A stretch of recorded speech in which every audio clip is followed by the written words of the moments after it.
Ya estamos grabando ya. Déjeme cortar el WhatsApp, porque si no me va a sonar cada rato. Ok, ahora sí. Bien, buenas tardes. Vamos a continuar entonces con la sesión del curso de epistemología. Y les comento en lo que estábamos. Vimos todo el bloque de ontología, la estructura del mundo, ¿no es cierto? Y todas las categorías ontológicas que nos permiten hacer el análisis del significado de conceptos científicos.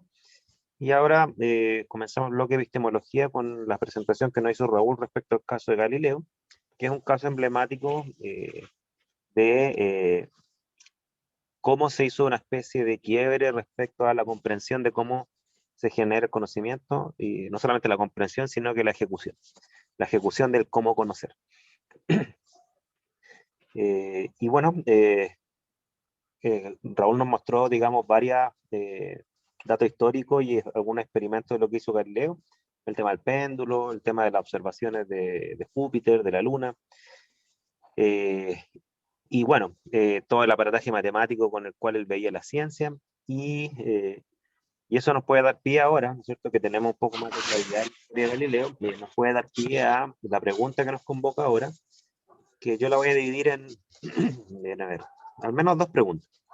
La primera pregunta es, ¿qué es el conocimiento? Número uno. La segunda es, ¿cómo se genera? Esas son las dos preguntas centrales, ¿cómo se genera el conocimiento? Y le voy a agregar una tercera pregunta que va a estar muy estrechamente relacionada, es que es cómo se valida el conocimiento científico. Entonces, repito, son tres preguntas. ¿Qué es el conocimiento científico? ¿Cómo se genera el conocimiento científico? ¿Y cómo se valida el conocimiento, o se acepta socialmente el conocimiento científico? Esas tres preguntas van a estar completamente conectadas en sus respuestas. Me estoy diciendo que las respondan individualmente, las pueden responder todas en una, pero en general lo que se entiende por epistemología es una rama de la filosofía que estudia cómo se genera el conocimiento.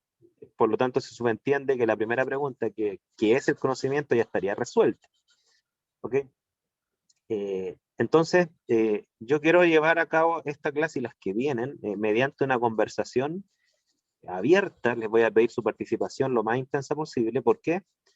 Porque yo quiero evitar una cosa que, por una cuestión meramente mía, quiero evitar esto de hacer un repaso histórico de propuestas filosóficas respecto a estas preguntas.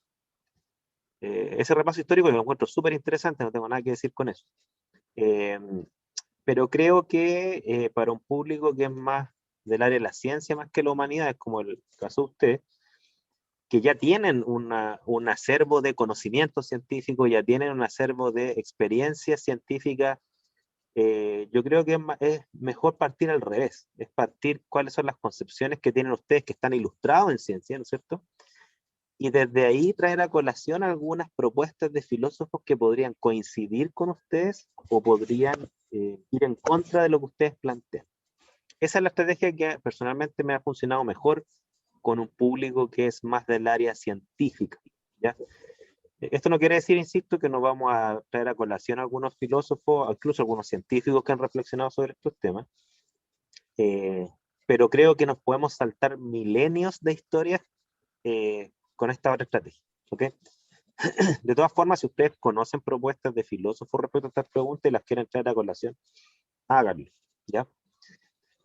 Entonces son esas tres preguntas que me gustaría escuchar su opinión, al menos de alguna de ellas, si es que no todas, ¿no es cierto? Repito las preguntas.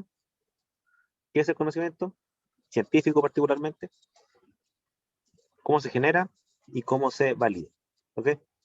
Entonces me gustaría escucharlos o leerlos, ¿no es cierto? En el caso que no quieran decirlo por audio.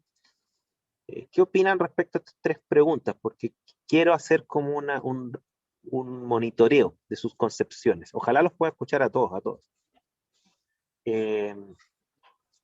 Vamos, comencemos. Voy a escribir las preguntas en el chat para que no se pierdan, ¿ya? Mientras tanto, ustedes pueden opinar, hablar. Si quieren pedir la palabra antes, lo hacen. Levantan la mano, no hay problema, ¿ya? Si no, hablen nomás con confianza.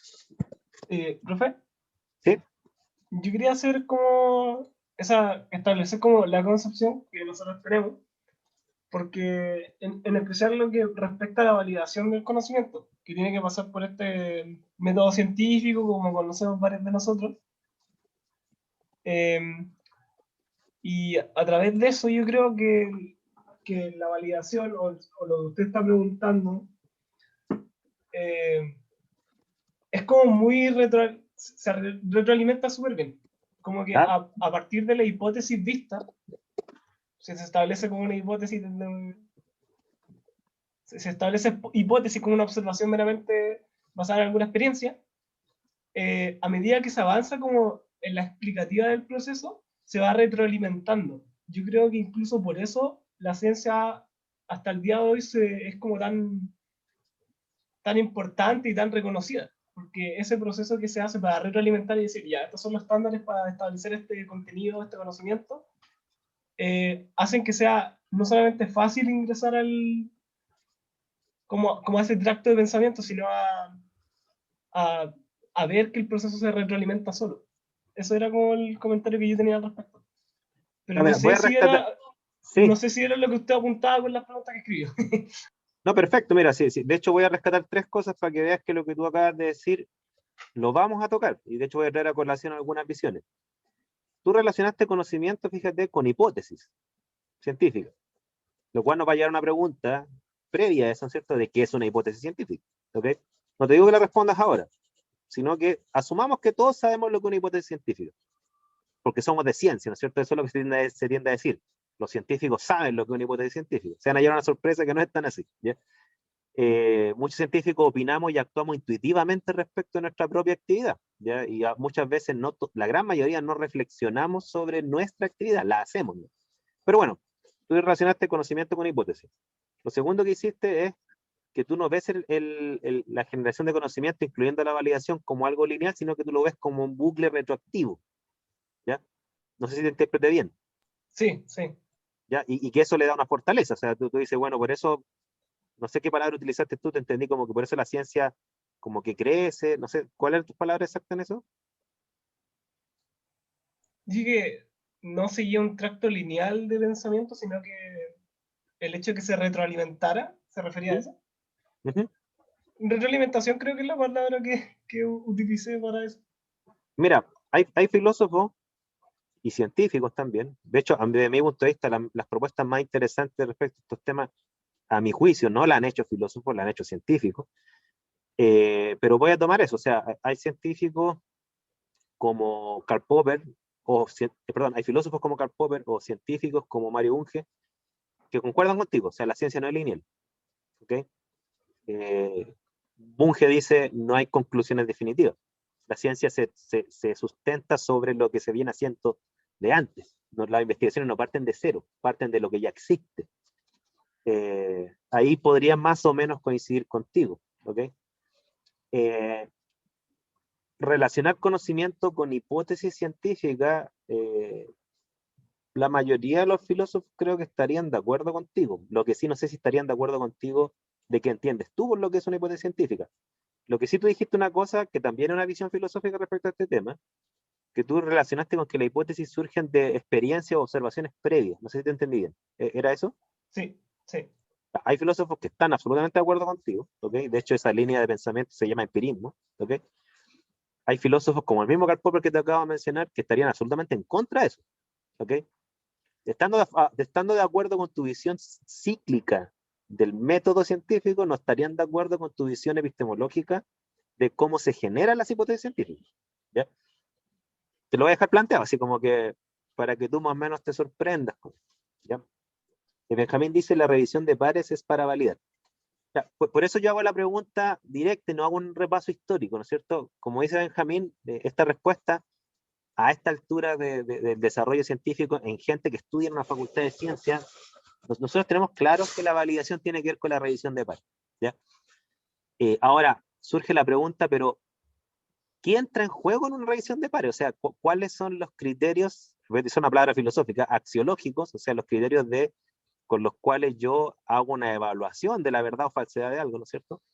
¿En qué consiste eso?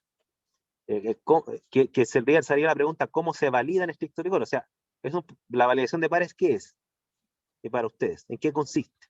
¿qué es lo que está en juego ahí? Hay distintas visiones respecto a esto, ¿ya?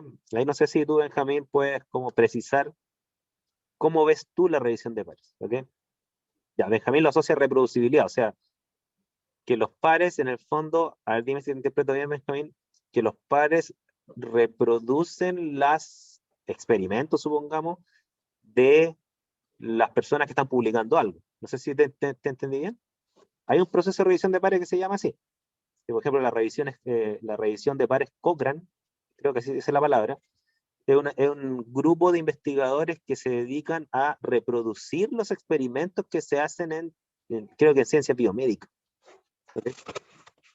Ahora, hay otras revisiones de pares donde los pares no reproducen los experimentos, actúan de buena fe, asumen que los experimentos están ahí, asumen que son reproducibles, y lo que evalúan ahí son otros parámetros, que no los voy a decir para no contaminar sus preconcepciones, digamos, pero eh, hay visiones de ciencia que asocian la ciencia, la validación científica, como dice Benjamin, como un proceso que es reproducible, ¿ok? O sea, si no es reproducible, no es científico. Hay otras visiones que están en contra de eso. Dicen que no, esa visión de reproducibilidad es propia de las ciencias que son experimentales, como la química, por ejemplo. Pero no todas las ciencias son experimentales. Por lo tanto, tienen una visión que dicen la reproducibilidad no es el criterio para discriminar una idea como aceptablemente científica, por cuanto, por ejemplo, les pongo un caso, la cosmología que habla del Big Bang, nadie anda reproduciendo Big Bangs. Sin embargo, igual se valida ese conocimiento de otra forma. Entonces, se fijan, hay como varias visiones respecto a esto, para que ustedes vean que no es simple. ¿Ya? Por favor, sigan opinando. Esta pregunta da para mucho, ¿ya? Estas preguntas dan para mucho. Los queremos escuchar a todos, ojalá, todos, todas.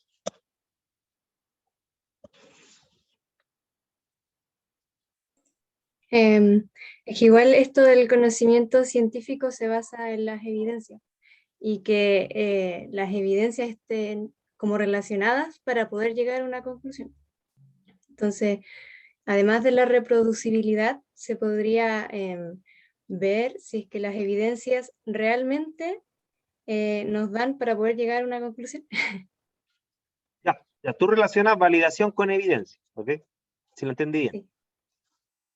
Viene una pregunta entonces, la más básica, ¿no es cierto? ¿Qué es una evidencia? Piénsalo, no sé si te atreves a dar una respuesta ahora, ¿ya? A lo que voy yo, ¿no es cierto? Estamos claros que en disciplinas como las nuestras, las que se denominan ciencias naturales, ¿no es cierto? Nosotros asociamos validación con evidencia, como también asociamos el tema de revisión de pares, ¿ok? Ahora, hay visiones, sobre todo que vienen del área de la educación, ya que este es un público que está muy fuertemente ligado a la pedagogía, ¿no es cierto? No todos, obviamente, porque este también es optativo para los bioquímicos, pero hay visiones que vienen de la educación que hay visiones extremas, ¿no es cierto? Que consideran que en el fondo no existen las evidencias como las describimos nosotros, así como algo objetivo que concluye, ¿ok?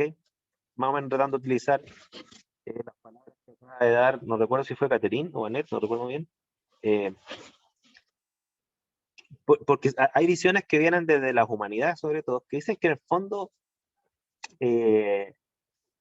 por ejemplo, hay un sociólogo de la ciencia, tengo entendido, que, no, este tipo es filósofo, perdón, que se llama Michael Foucault, que dice que, claro, cuando uno habla de las verdades que se develan mediante la evidencia concluyente, en realidad ese no es nada más que un juego de poder.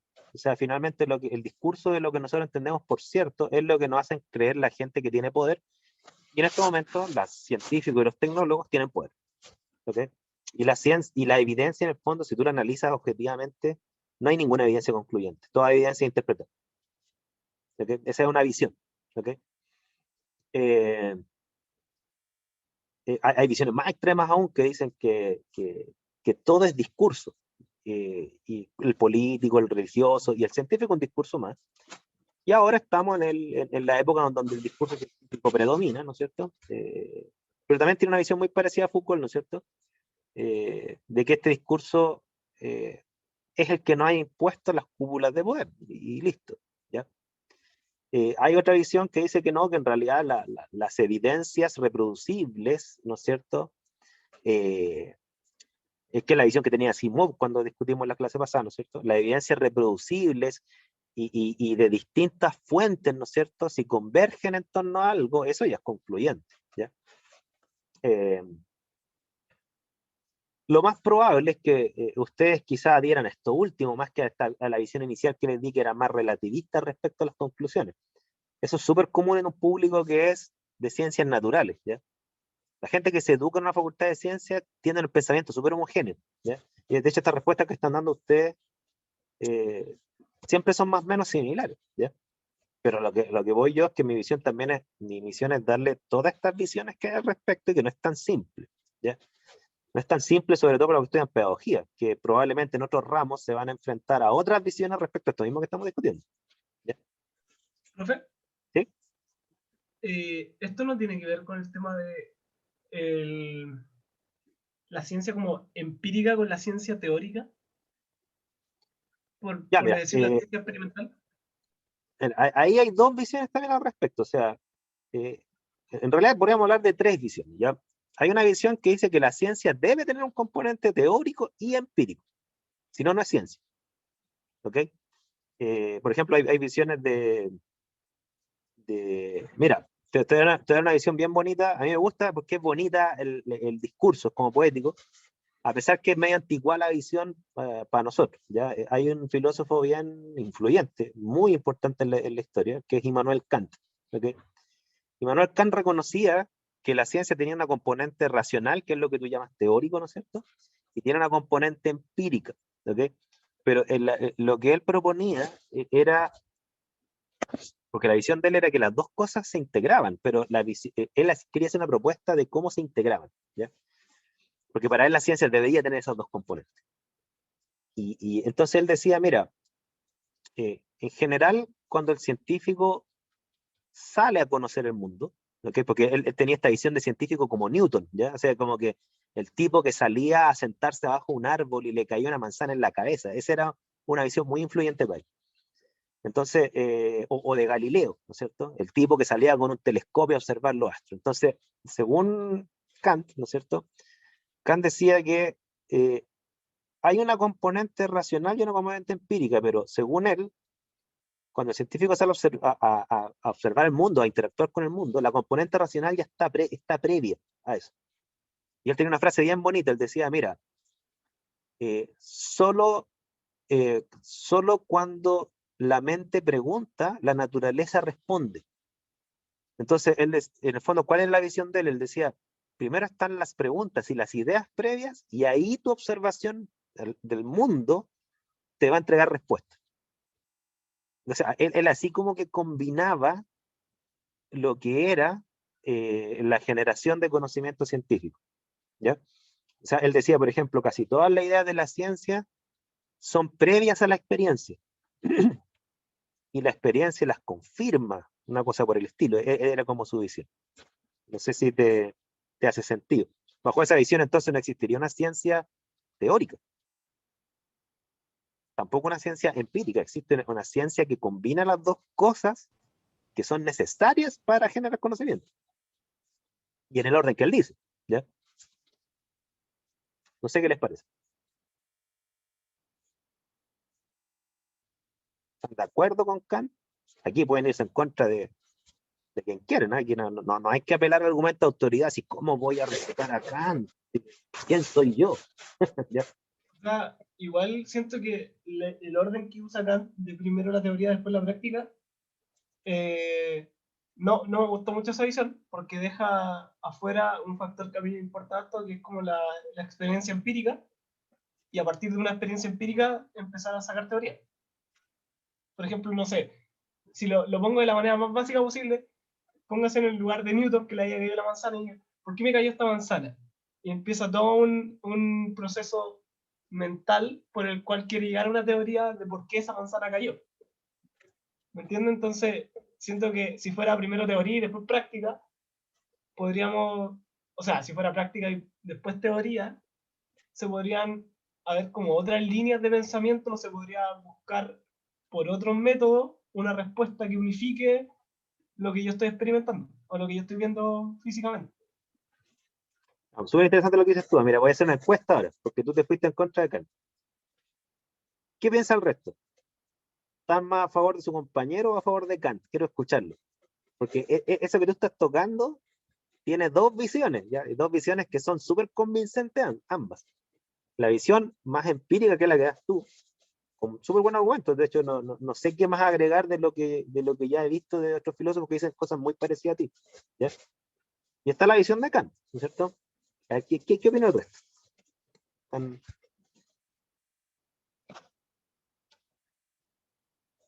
Aquí dice, no hay práctica sin teoría previa. Ramón se inclinó por Kant. Para él la teoría es previo a la práctica, porque si entendí bien Ramón, dice, no hay práctica sin teoría previa.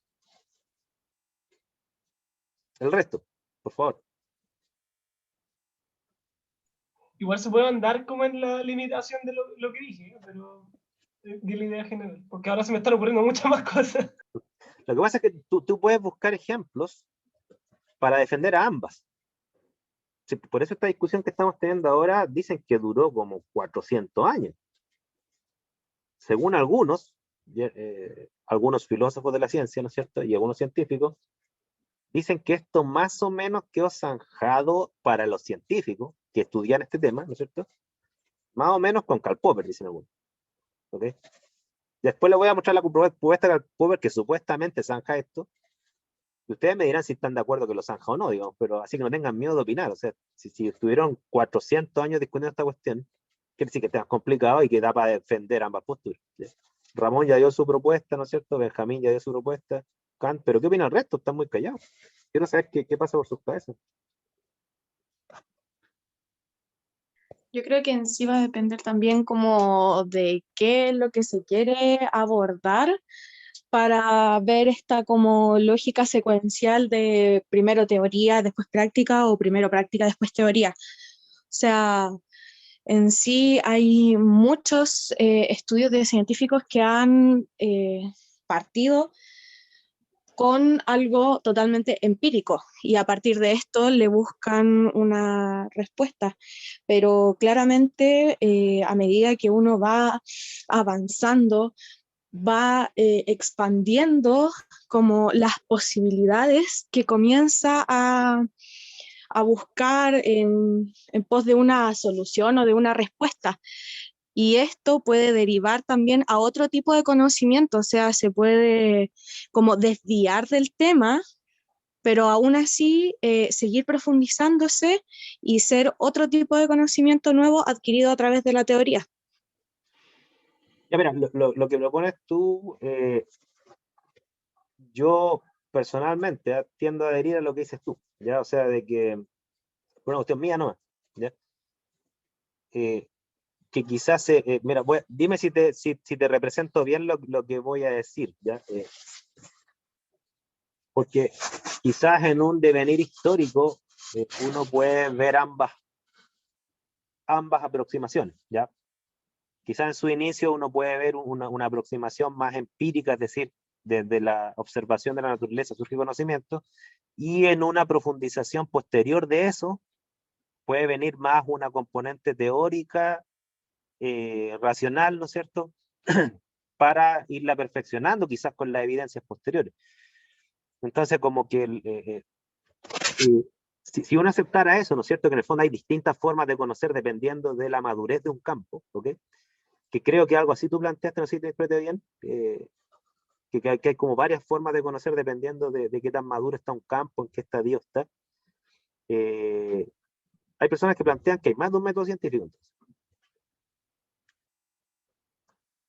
¿qué opinas? O sea, claro, yo, pucha, a veces como que quizás me puedo colocar a pensar, pero la forma en que genero este pensamiento, que obviamente va a tener cierto ámbito, cierta índole, es distinta a la cual yo puedo pensar un fenómeno que estoy viendo u otra cosa que es de otro ámbito. Fíjense que ante eso, hay propuestas que todavía están muy vigentes en humanidades, porque para mí, extrañamente para mí, o decepcionantemente para mí, ¿no es cierto? Me decepciona de mis colegas científicos. Los que más han escrito de estos temas no son científicos. Es una cosa que a mí me decepciona como científico, ¿ya? Hay muchas propuestas que vienen de humanidades que plantean un poco esto que estamos diciendo, que en realidad la pregunta de cómo conocemos no tiene una sola respuesta, tiene varias. Y fíjense los ataques que vienen desde las humanidades hacia los científicos. Dicen, los científicos tienen una visión súper ingenua de su propia actividad. Hablan del método científico cuando no existe el método científico.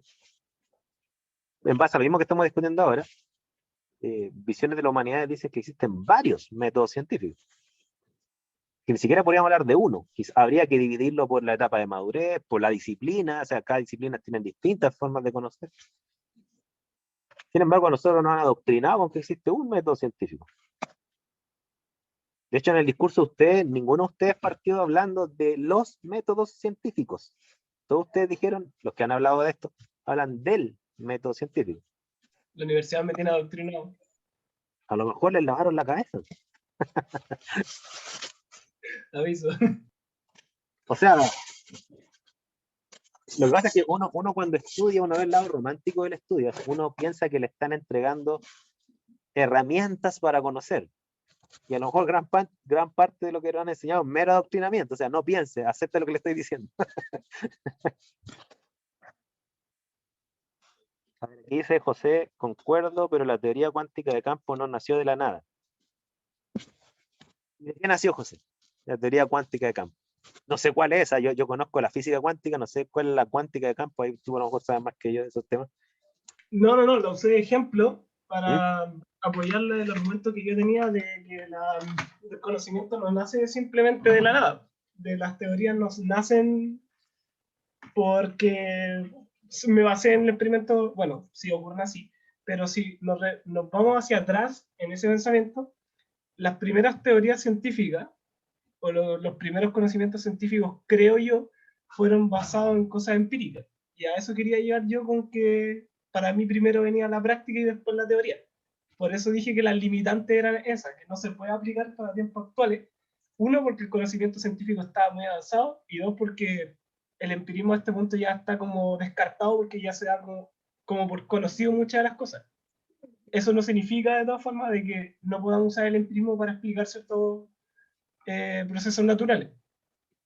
No sé si me entienden. Sí, o sea, tú estás también apoyando a lo que creo que también planteó Gaby, no sé si lo interpreto a ambos ustedes, ¿no es cierto? De la tesis de la madurez de un campo. O sea, en el fondo lo que tú estás diciendo, al igual que Gaby, era, dado que estamos en un progreso científico bien avanzado en casi todas las áreas, ¿no es cierto? Ahora podemos hablar de una ciencia un poquito más teórica, racional, como en su origen, ¿no es cierto? Más que la ciencia empírica de cuando no sabíamos nada de la materia, o no sabíamos nada de los astros, no sabíamos nada de la vida, ¿no es cierto? Y en esas épocas podríamos considerar que la ciencia empírica, entendamos empírica como las hipótesis que surgen de las observaciones del mundo, ¿no es cierto?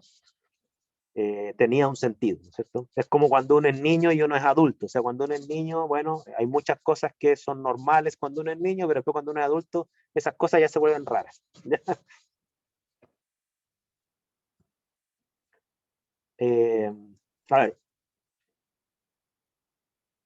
A ver, aquí Benjamín dice, pero nunca he visto un organelo, tengo que creer de una representación gráfica de ellos. O sea, yo soy químico, en mi vida he visto un átomo o una molécula.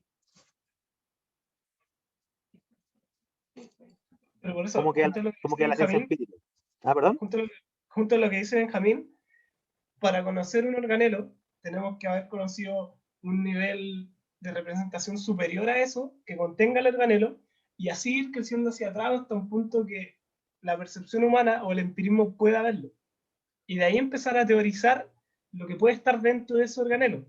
Y luego a través de herramientas o prácticas científicas, o evidencia incluso como se puede asociar, podemos decir ya, existe el organelo, o sea, no existe, existe esta estructura que le vamos a llamar organelo. Pero todo en el fondo nace del empirismo y cuando se llega a los límites se tiene que empezar a teorizar. luego se puede decir, ya, esto sí existe porque se demostró su existencia. A eso era lo que yo me quería referir con lo que iba en contra de Kant, que decía que primero la teoría y después la práctica. A ver, mire, voy a agregar dos cosas antes de continuar escuchando sus opiniones, ¿ya? Que lo más importante en esta sesión son sus opiniones, insisto. Pero voy a dar dos propuestas que apoyarían ambos extremos. Y después quiero ver cómo se verían influenciados ustedes por ello. Lo que acaban de decir respecto de que en el fondo cuando superamos lo que podemos observar hay que empezar a teorizar, ¿no es cierto? Pero siempre desde las observaciones iniciales uno va como construyendo lo que uno, digamos, escapa a mis sentidos, por así decirlo. Bueno, hay una visión respecto a la primera pregunta, que ¿qué es el conocimiento? ¿Okay? Hay un autor que el mismo Mario Bunge que yo les mencionaba, que él decía, mira, gran parte de nuestro conocimiento es teórico, casi todo, y por una razón bien simple, que es lo que acaban de decir ustedes. Gran parte de la realidad nosotros no la podemos observar. O sea,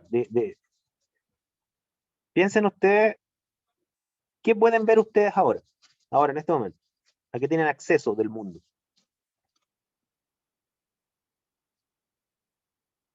¿Qué pueden ver? Más que nada lo material, Sí, objetos. material, cuerpo, ecosistema, más macro de esa forma. Sí, lo material, lo macro, como dicen ustedes. Pero, por ejemplo, si sean bien concretos, ¿qué están viendo ahora? Un computador. Ven un objeto artificial. ¿Escritorio? ¿Flores? ¿Estás viendo tú? No, escritorio, un escritorio, computador, Una mesa. árboles. Ya. Y fíjense, le voy a hacer una pequeña lista de las cosas que no están viendo en este momento. Todo el resto del mundo que escapa a su pieza. ¿Ok? Todo. ¿Ok? Y eso implica el resto del planeta y el resto de todo el universo. Eso no lo están viendo, número uno. Segundo, no están viendo el pasado. O sea, los 13.000 millones de años de existencia del universo ya se les pasó de esos sentidos. ¿Ok? Incluso dentro de su propia pieza, ustedes no ven los átomos, las moléculas, las fuerzas, las interacciones. Todo lo micro de lo que está al frente de ustedes no lo ven. ¿Ok? Incluso hay cosas que están en su pieza en este momento, como los neutrinos, las fuerzas gravitacionales, tampoco las ven. ¿Ok?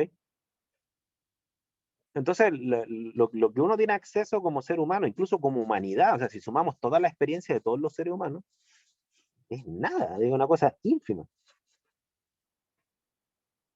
Y hay propuestas que dicen que en Ni base a esto, siquiera nuestro propio interior podemos ver. O sea, el otro día vi un TikTok que decía algo así como, bueno, es que yo no puedo creer en algo que no veo.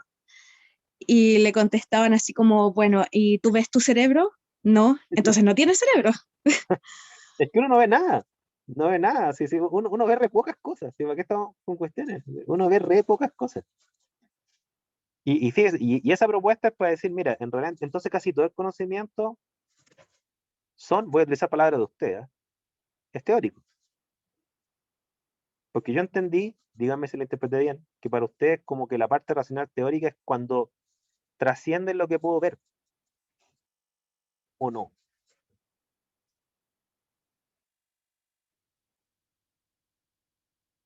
Por ejemplo, decir que los átomos son partículas que se combinan en proporciones definidas y la masa se conserva en ese cambio, ¿no es cierto? ¿Qué ven de ese discurso? No ver los átomos, no ver sus combinaciones menos, ¿ok? La masa no es accesible a los sentidos. Yo veo colores, siento aromas, y todo ese discurso entonces es teórico, ¿ok? O sea, que, mira, aquí lo que dice Benjamín es interesante. Dice, si toda la materia está hecha de átomos, no veo la suma de los átomos. O sea, tú ves una sustancia. O sea, tú ves una sustancia sólida, blanca. Eso es lo que ves. ¿Que eso está hecho de átomos? Eso es teórico. Yo no veo los átomos. En el caso de las células podríamos discutirlo allá, porque igual hay microscopios que aumentan la visión y uno puede ver algunas células, ¿ya? De hecho, yo tengo un microscopio chiquitito de papel, así, que es casi de juguete, pero puedo ver células de un vegetal, ¿ya? El problema está que todo lo que es más allá de la célula queda afuera, ¿no?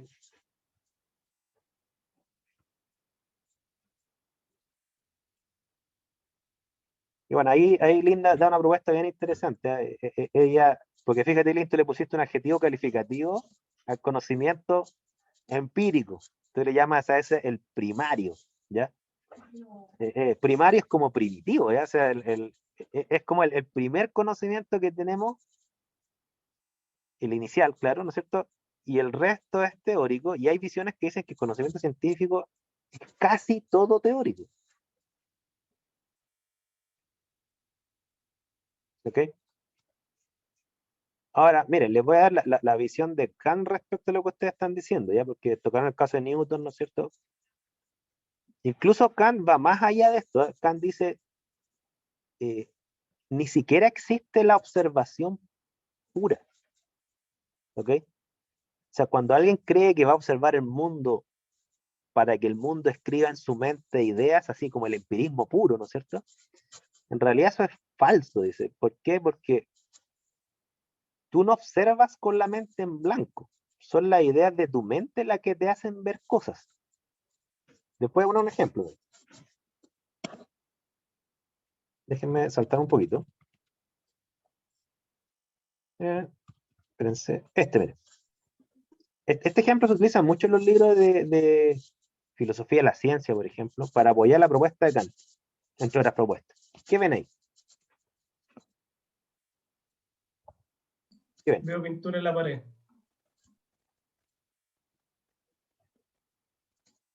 ¿Nada más?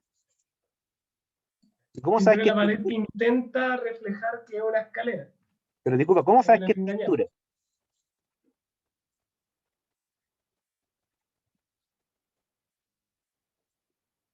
Porque tú dijiste, veo pintura, si utilizaste un concepto, pintura, en una pared.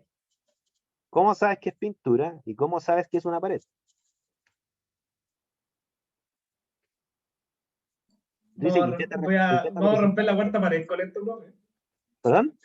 Vamos a romper la cuarta pared con esto, profe, porque como hizo esa introducción y dije, voy a intentar engañar los sentidos.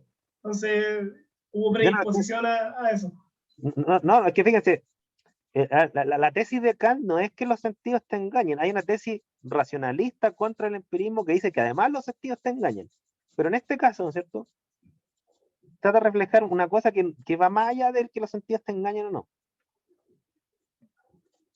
Ya fíjense, aquí el índice, y si es una escalera que tiene pintada a su alrededor de forma realista una pared. Miren, ustedes están teniendo una discusión de qué están viendo acá. Pero fíjense, algunos utilizaron la categoría de pintura, otros utilizaron la categoría de escalera. Fíjense que hay estudios que le han mostrado esta misma figura a tribus originarias, ¿no es cierto?, que no han salido de su conformación inicial como sociedad. Y ellos no utilizan ni la categoría ni de pintura ni de escalera, ni siquiera está en su vocabulario la palabra escalera. Entonces, la propuesta de Kant dicen que no existe la visión contemplativa. Cuando ustedes observan algo, ustedes lo interpretan. ¿Ok? ¿Y cómo lo interpretan? A la luz de las categorías previas que están en su mente.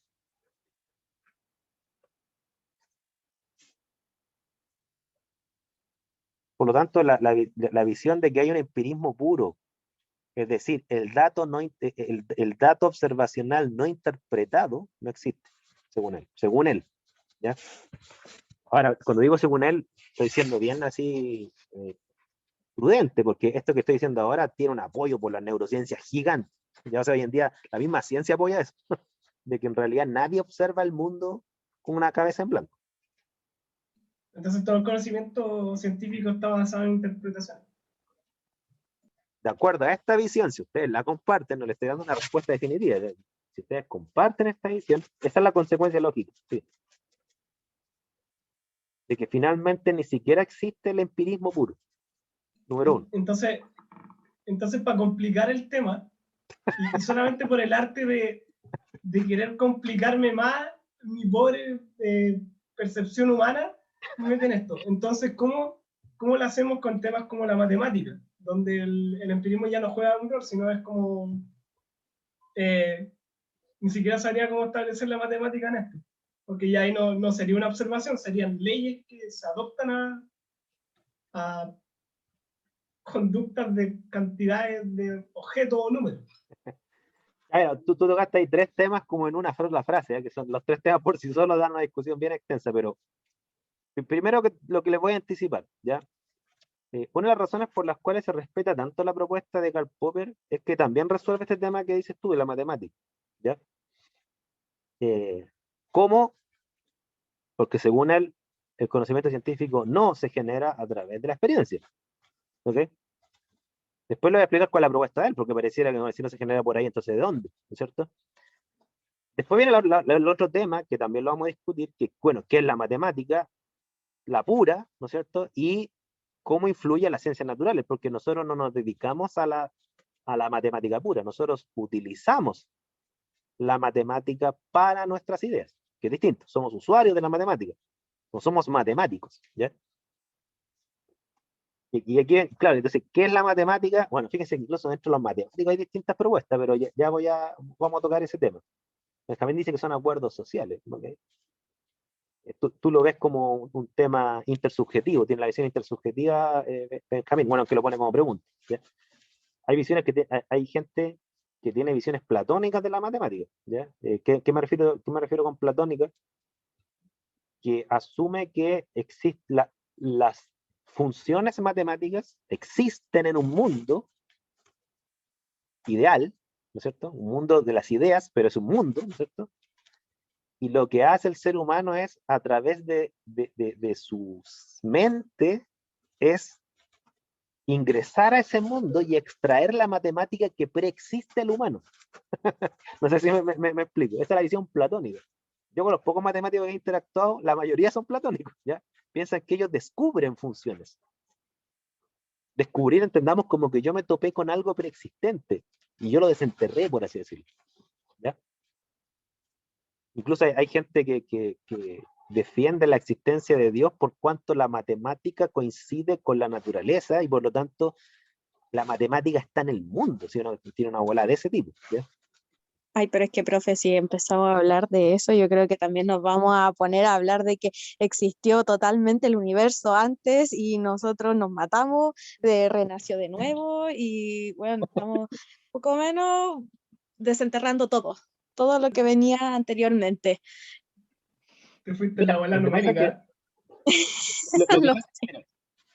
Yo comparto, ¿no es cierto?, con lo que dice Gaby acá, que esto da para todo. Ahora, lo que sí, para aterrizar esto al objetivo de aprendizaje del curso, lo que tenemos que tratar de develar en este curso es cuáles son los presupuestos de los cuales trabaja la ciencia, ¿ya? Independiente después de sus visiones personales respecto a la realidad, respecto a la existencia, ¿ya? No. O sea, eso ya son propuestas personales, pero lo que voy yo es que en la actividad científica, ¿qué es lo que se asume como cierto en estos temas? Eso es lo que estamos tratando de develar. Por lo tanto, no estamos acotando meramente la actividad científica, ¿ya? Ahora, claro, uno podrá describir muchas cosas respecto a la visión de la matemática, ¿no es cierto? Pero después vamos a tener que decir, ya, pero a ver, pero en la realidad, ¿qué hace la mayoría de los científicos con la matemática? ¿Cómo la trabaja? ¿Cómo la ve? ¿Ya? Independiente si ustedes creen que existe el mundo de la matemática, ¿ya? Porque yo puedo creer que existen 1000 cosas, pero eso no tiene nada que ver con mi actividad como científico necesariamente, ¿ya? Por eso hay que separar la propuesta individual de uno, ¿no es cierto?, respecto de lo que hace la comunidad científica en su labor, ¿ya? Y eso hay que separarlo un poquito. Y ahí esas preguntas tan esotéricas, por así decirlo, se vuelven más concretas,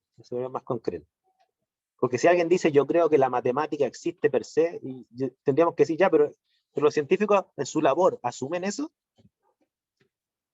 lo utilizan realmente así. Ahí viene la pregunta, ¿no es cierto? Aquí también dice, pero existieron diversos sistemas matemáticos a lo largo de la historia que quedaron desactualizados a medida que la civilización se fue expandiendo. O sea, sí, yo comparto contigo, Benjamín, que hay sistemas matemáticos que han caído, ¿no es cierto? Pero también hay sistemas matemáticos que han perdurado, ¿ya? Incluso hay sistemas matemáticos que han trascendido las disciplinas, ¿ya? Porque, por ejemplo, estas visiones medias platónicas dicen que, por ejemplo, esta ecuación de la ley de gravitación universal, esa que dice M1 por M2 por G partido por D cuadrado, esa es la ecuación de gravitación universal. Esa función matemática se repite en Coulomb, se repite en... Creo que hay como 3 áreas de la física donde eso se repite. Entonces, ¿qué es lo que dicen algunos matemáticos? Ese es un lenguaje de la naturaleza. Esa expresión matemática, que claro, que se define en distintas formas. ¿Okay? Pero la pregunta que nos convoca es, ¿y de dónde surge eso? ¿Cómo, fíjense, descubrimos eso o generamos eso, como lo quieran ver? ¿Ya?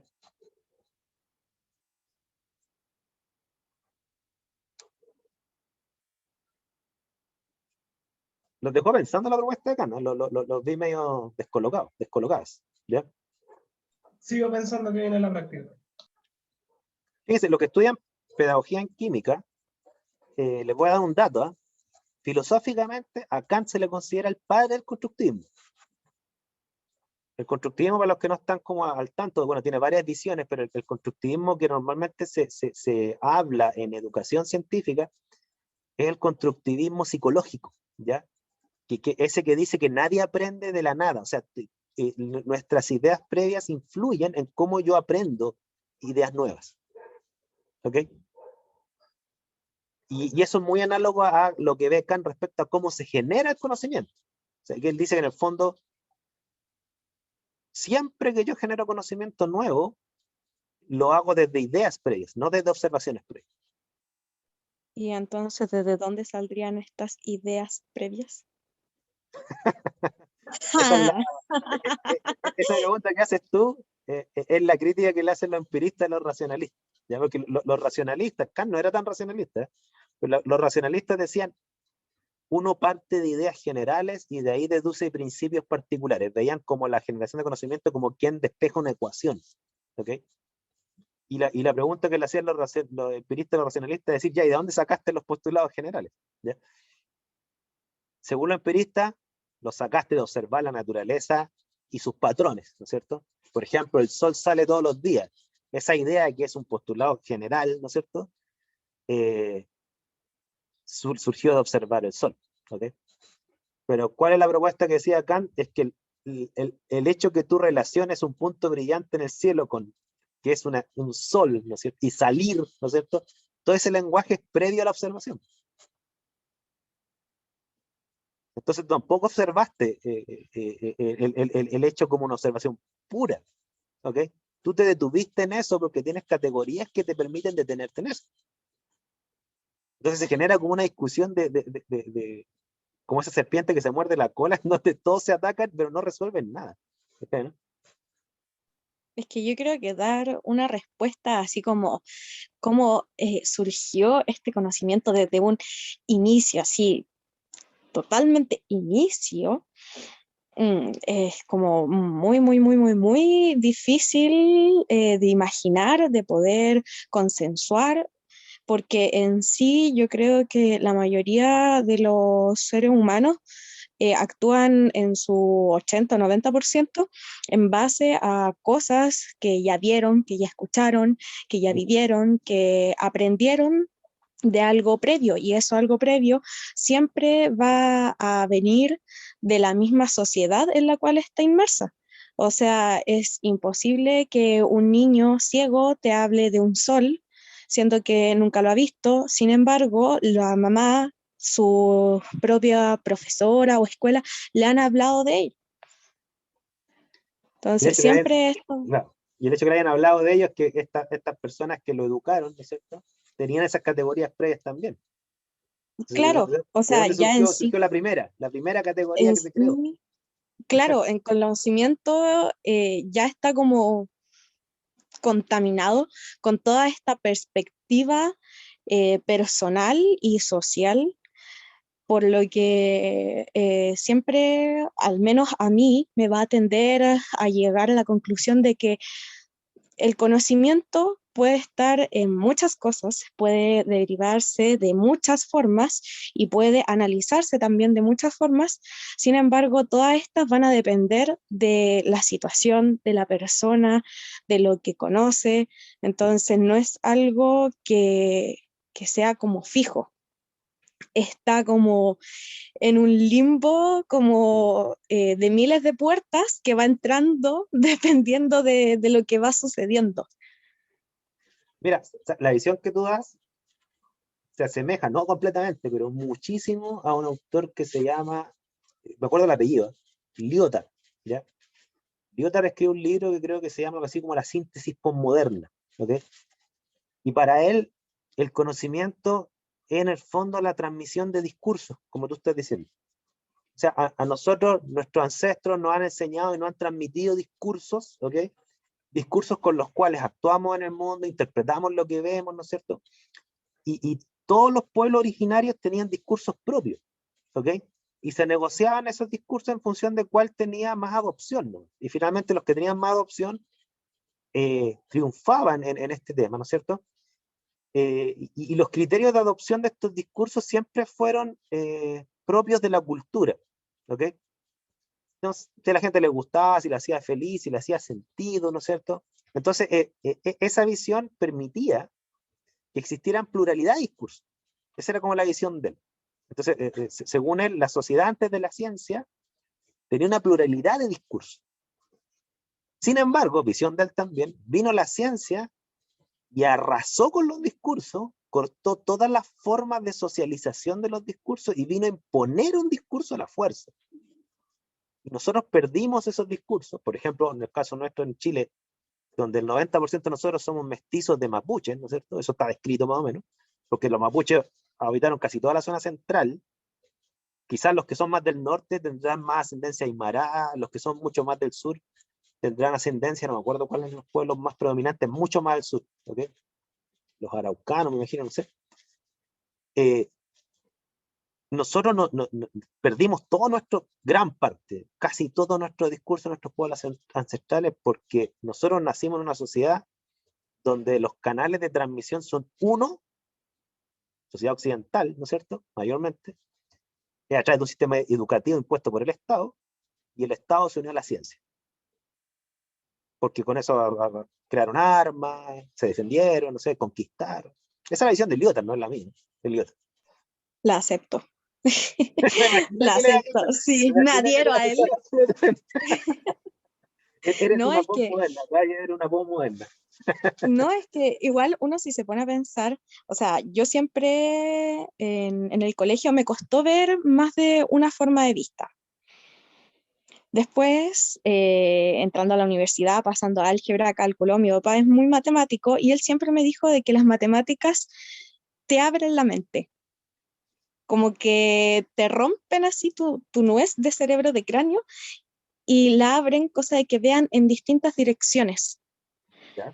Porque la matemática en sí a veces te enseña a ver, no sé, un ejercicio, por ejemplo, de muchas perspectivas.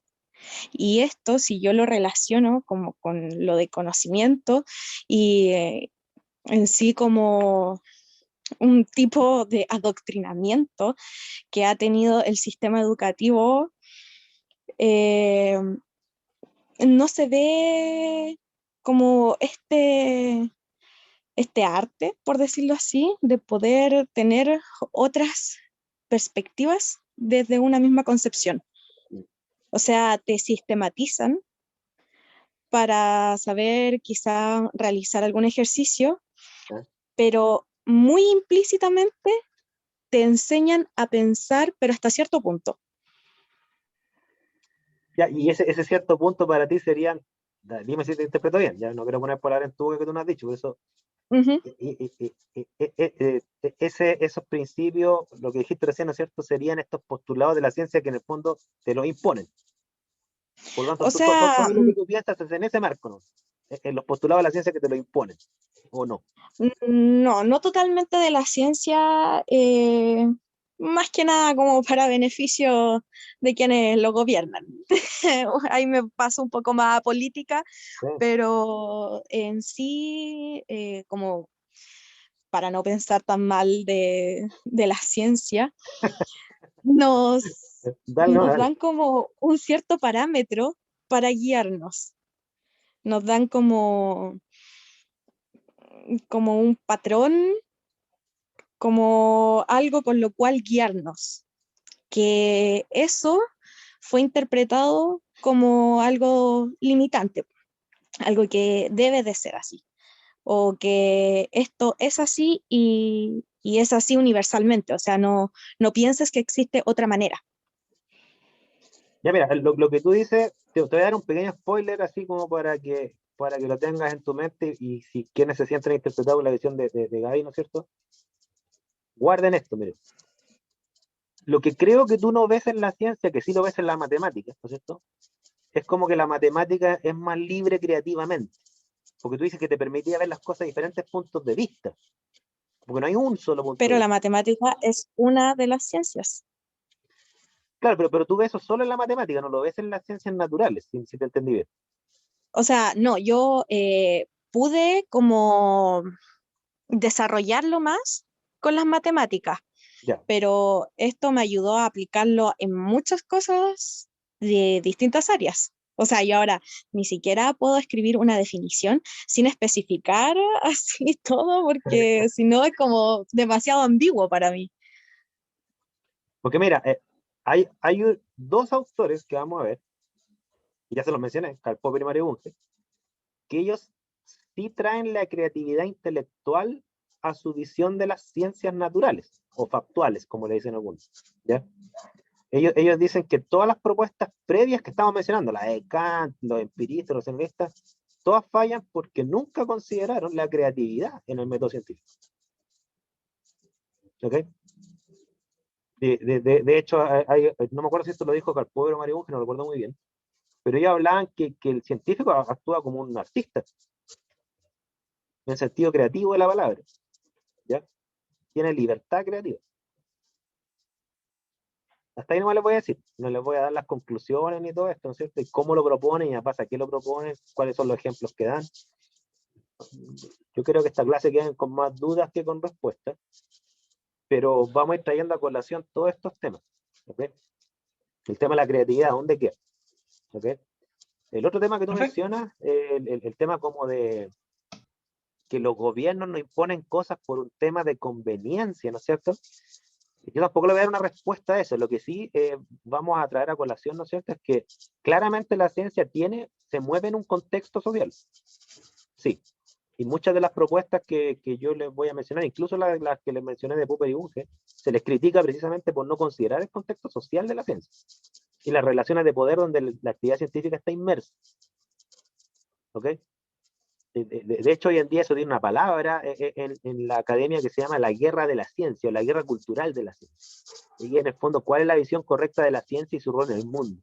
¿Okay? Y ahí hay dos visiones, que probablemente ambas tengan algo de razón. Está la visión de la ciencia objetiva, que tiene sus propios parámetros y que no se rinde a criterios más allá de los científicos, ¿no es cierto? Por lo tanto, da lo mismo el gobierno, da lo mismo el dictador de turno, ¿no es cierto? La ciencia sigue su camino, ¿no es cierto? Está la otra visión que dice que la ciencia en realidad surgió, se desarrolló y existe vendida al poder. Absolutamente. ¿Okay? Está la visión de Carl Sagan, que nosotros la vimos también, que es al revés, que la ciencia genera poder. Y por lo tanto, los gobiernos son utilitarios de una actividad que les da mucho poder. Pero al revés, no es que el gobierno le dé poder a la ciencia le da poder al gobierno.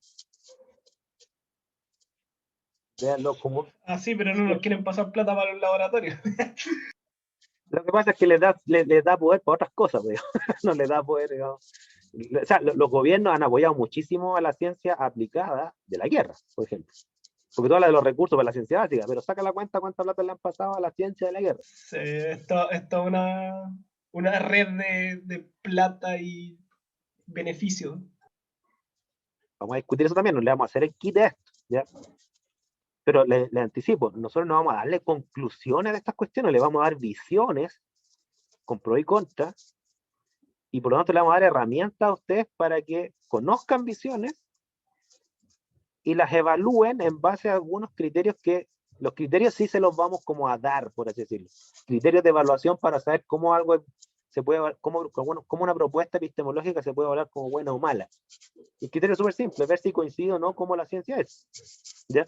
Como la es en el sentido de el tema de la publicación, el tema de los congresos, el tema de los papers, el tema de los reviews, el tema del financiamiento, el tema de su rol en la historia, qué es lo que sabemos como hechos, ¿no es cierto? Porque los otros son las interpretaciones. Pero no le va a dar una respuesta, si de hecho se sigue publicando mucho respecto a estos temas, precisamente porque es controversial. Cuesta ponerse en una postura que yo digo, esto es lo correcto, ustedes están mal en todo.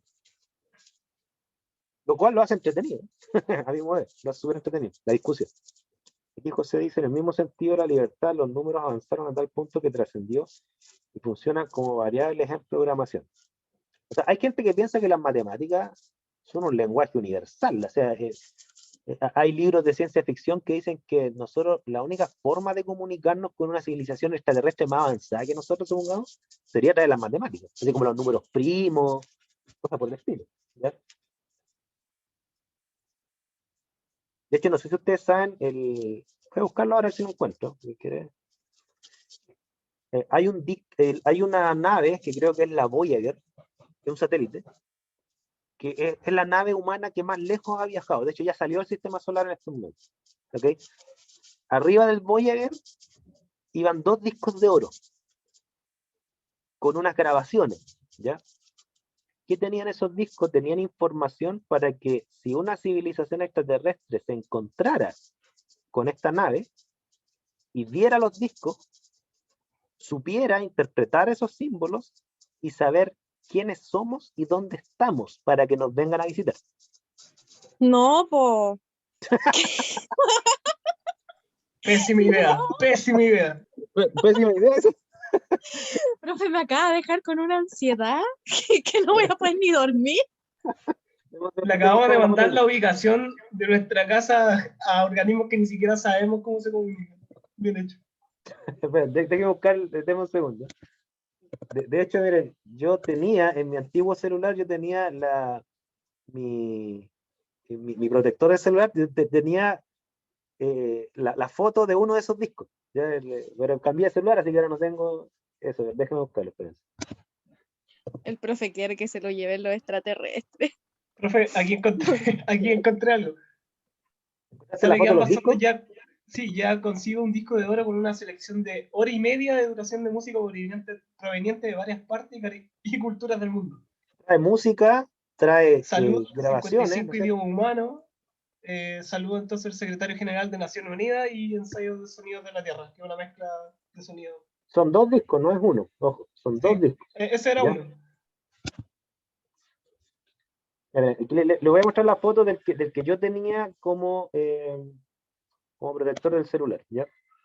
Yo no entiendo todos los símbolos, a pesar que hablan de cuestiones que supuestamente yo debiera saber. Deme un segundo. Y fíjense que en construir esos discos, el que participó fue Carl Sagan. ¿Ok? En la construcción de esos discos. No fue el único, exactamente. ¿Están viendo ahí ¿no? ¿Se ve ahí? Sí, profe. Ya, supuestamente, mira, los que yo me acuerdo, porque no todos los símbolos lo entiendo, pero el que está acá, muestra la posición de ciertos pulsares que son una estrella que emiten pulsaciones con una frecuencia fija. Entonces, como el extremo de la línea sería el pulsar, y no sé si alcanzan a ver ahí, como estos segmentos que están ahí, es como la frecuencia del pulsar. Y nosotros estamos en el centro. O sea, el centro sería nuestro planeta, o nuestra estrella, nuestro sol y nuestro planeta, ¿cierto? Entonces, claro, una civilización extraterrestre debiera identificar, porque los patrones, los pulsares son como únicos, supuestamente. Entonces, debiera identificar esos pulsares y su frecuencia, y por lo tanto, por una proyección matemática y geométrica, saber dónde estamos nosotros. ¿Ok? Supuestamente lo que está acá abajo es no recuerdo si era la molécula de hidrógeno o el átomo de hidrógeno. No, este es el átomo de hidrógeno con los espines del electrón, una cosa así. ¿Ya?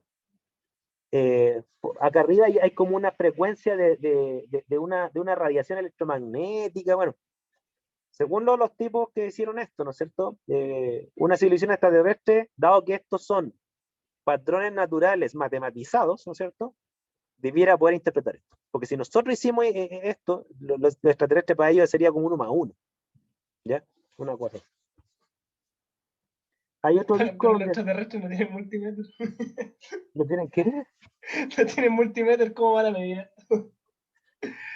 O sea, O sea, a mí personalmente, profe, como que eso que mandaron no la hay así como una buena representación de la raza humana.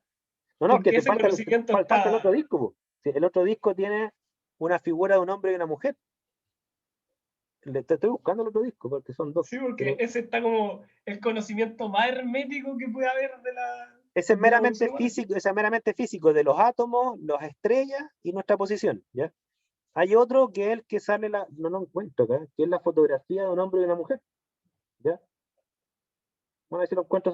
Aquí está, miren, bueno, no es el disco, pero es la figura. ¿Ya? Claro que me sale media chica la figura acá. Acá está.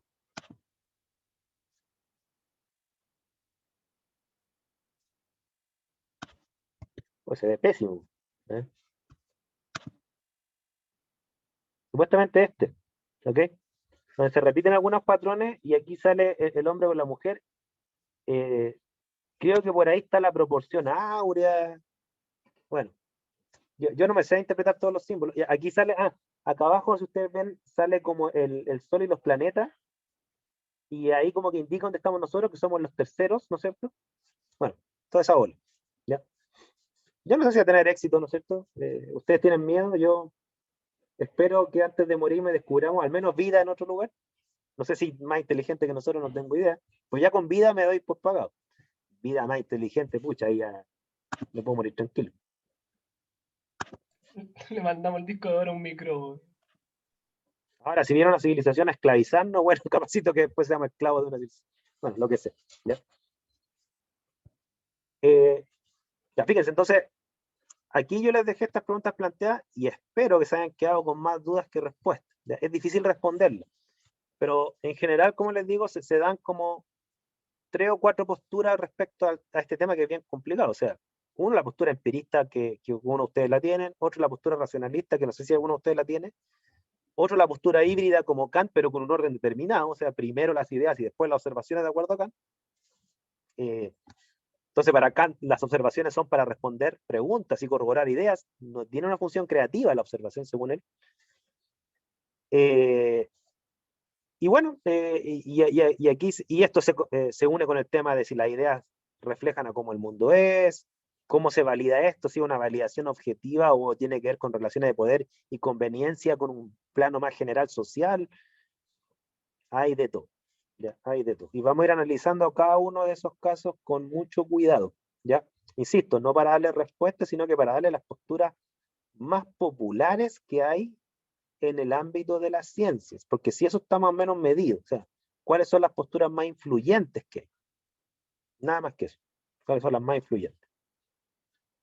Y vamos a poner a prueba estas visiones analizando casos históricos de cómo se ha construido el conocimiento. Casos que yo voy a traer algunos, si ustedes quieren traer otros, súper. Yo tiendo a basarme en premios Nobel interesantes, ya para mí al menos. ¿Ok? Albert Einstein, por un lado, Marie Curie, hay un tipo que es el que descubrió el lenguaje de la abeja, no me acuerdo el nombre, que también fue premio Nobel. Los que ustedes quieran y traigan información, lo analizamos. De hecho, una evaluación parcial va a ser que ustedes analicen un paper de un premio Nobel. ¿Estamos? A la luz de distintas visiones de cómo se genera el conocimiento. Súper, yo voy a ir subiendo ahora, voy a subir un documento que cuenta la historia de esta discusión, esta disputa entre empiristas y racionalistas. ¿Ya? Un documento para que lo lean. ¿Estamos? Sí, profe. Bien, quedamos hasta acá y nos vemos el jueves. Cuídense. Saludos. Chao, chao. Chau. Chao, profe, gracias. Chao, Que esté profe. bien. Chao.